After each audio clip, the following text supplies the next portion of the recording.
Hi welcome to our channel. అనుకున్నంత పనే జరిగింది. గత ప్రభుత్వంలో గృహ నిర్మాణానికి లేదా సొంత స్థలం ఉండి ఇంటి నిర్మాణానికి 3,00,000 రూపాయల ఆర్థిక సహాయం చేసే పథకం ఏదైతే ఉందో దాన్ని ఇప్పుడు కాంగ్రెస్ ప్రభుత్వం పూర్తిగా రద్దు చేసింది. ఆనాటి ప్రొసీడింగ్స్ కూడా రద్దు చేస్తూ జీవో కూడా రిలీజ్ చేసింది. దాంతోపాటు లబ్ధిదారుల సెలెక్ట్ అయినటువంటి లబ్ధిదారుల లిస్ట్ కూడా రద్దు చేస్తుంది.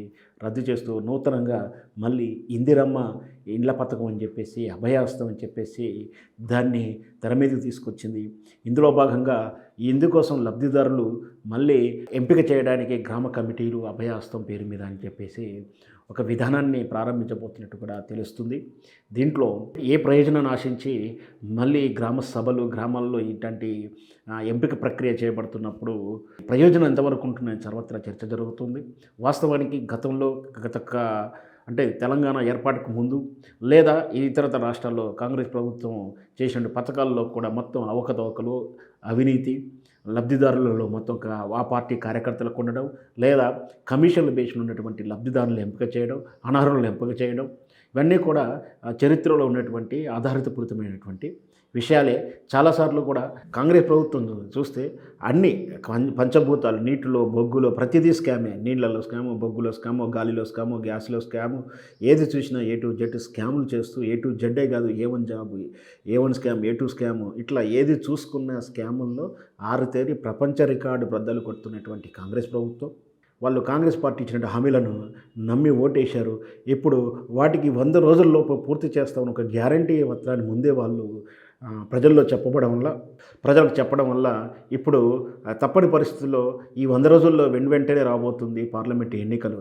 కాబట్టి పార్లమెంట్ ఎన్నికల్లో దీని ప్రభావం చూపిస్తుంది. కాబట్టి దీన్ని కార్యాచరణలో చూపించడానికి ప్రయత్నం చేస్తుంది కాంగ్రెస్ ప్రభుత్వం ఇప్పుడు.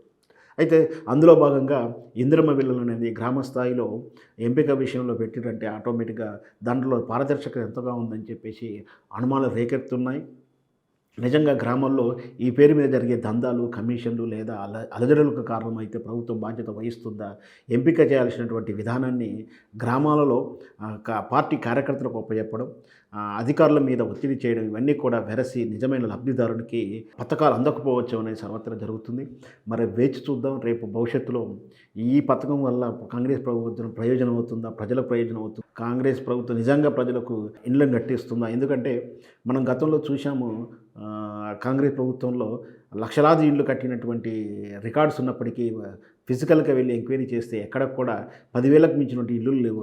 అంటే ఇక్కడ ఏంటంటే పేపర్ల రూపంలో మాత్రమే కేవలం అంటే పై స్థాయి మంత్రి స్థాయి అధికారం నుంచి కింది స్థాయి గ్రామ స్థాయి శాఖావత్ వరకు అంతా కూడా అవినీతి పరులే. ఎందుకంటే అక్కడ కాగితాల మీదనే ఇల్లు నిర్మించినట్టు, శాంక్షన్ అయినట్టు, లబ్ధిదారుకి ఇచ్చినట్టుగా రికార్డ్స్ క్రియేట్ చేసి లక్షలాది కోట్లాది రూపాయలని మింగినటువంటి విధానం కాంగ్రెస్ పాలన కాలంలో జరిగింది.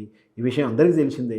మళ్ళీ అదే ఇందిరమ్మ పథకం విషయంలో ముందుకు తెస్తూ ప్రజలకు అభివృద్ధి చేస్తున్న, ప్రయోజనాలు ఇస్తున్న రూపంలో వీళ్ళ నాయకులు, కార్యకర్తలు, ప్రజాప్రతినిధులు కోట్ల రూపాయలు వెనకేసుకునేటువంటి పథకాన్ని ఏమన్నా ఆలోచన చేస్తున్నారా? నిజంగా ప్రజలకు చేకూర్చే ప్రయోజనం ఉంటుందా? అన్నీ కూడా మనం వేచి చూద్దాం.